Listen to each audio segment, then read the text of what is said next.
Ako, si Ferdinand Romualdez Marcos Jr.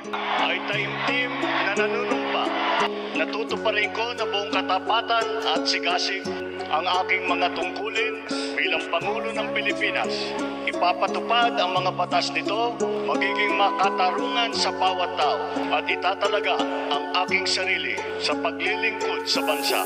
Kamusta na ang perlas ng silanganan na ipinaglaban sa gustong manakop? Nagpakasasa sa kaban ng bayan, taong naupo, mga pangako tuluyan na lang napako. Ano ba ang bago? Wala ganun pa rin. Walang pake kahit laganap ng mga krimen. Sarili na kapakanan, laging gusto na lutasin, habang bayan naman iwan nilalamunan ng dilim.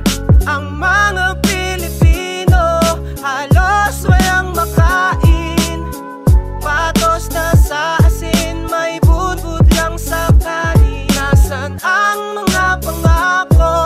Wala nang pagbabago. Mawalang galang na po sa taong nakaupo. Pinaikot ang taong bayan sa mabubulaklak niya na salita, ni isa't tila wala pang nagawa. Mga maralitan na nakatigong mambibig, kapag mahirap ka walang karapatan upang magsalita. Mga matay mulat, bakit bulag-bulagan, dalawang tenga bingi-bingihan sa katotohanan. Bibig tila pa may busal, pagplano ng ating inang bayan ang palaging pinag-uusapan. Pinuno na sakim sa kapangyarihan, ngayon nagkalat ang krimen sa ating inang bayan. Kawawang mga bata na walang muang dinudukot, pinapatay na walang kalaban-laban. Pinuno na sakim sa kapangyarihan, ngayon nagkalat ang krimen sa ating inang bayan. Kawawang mga bata na walang muang dinudukot, pinapatay ng walang kalaban-laban. Ngayon ay meron na namang mga makatang sasalungat. Ito'y nanggaling sa istoryang itinago sa pamagat. Subalit ang katotohanan ay magkukusang lumutang kapag napagtagumpay ang agawin ng upuan. Sa sinumpa ang sumpa palang akalang titulo, dahil gawa na ang mga platapormang babaon sa'yo. Kahit laos ng matagal magdeklara upang matakot, tapos na ngang ugat ngunit ikaw ang siyang bangungot.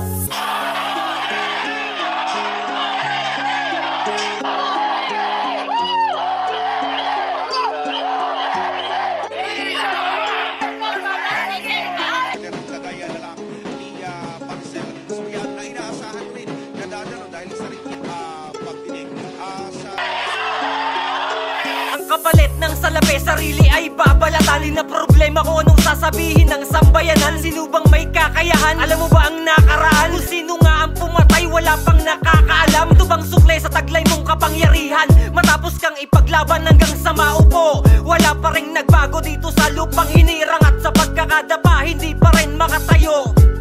Ang mga Pilipino halos walang makain, patos na sa asin, may budbud lang sa kanin. Nasaan ang mga pangako? Wala nang pagbabago. Mawalang galang na po sa taong nakaupo.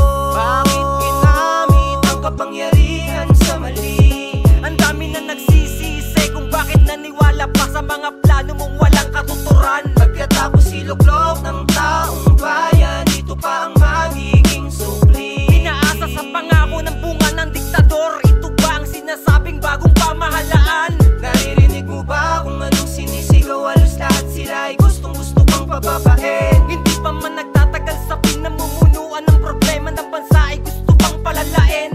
Ngayon alam mo na kung anong sinisigaw ng taong bayan. Ang pagmumukha wag kang pakapalit. Wala nang tinupad sa kanyang mga pangako ang matandang palaban.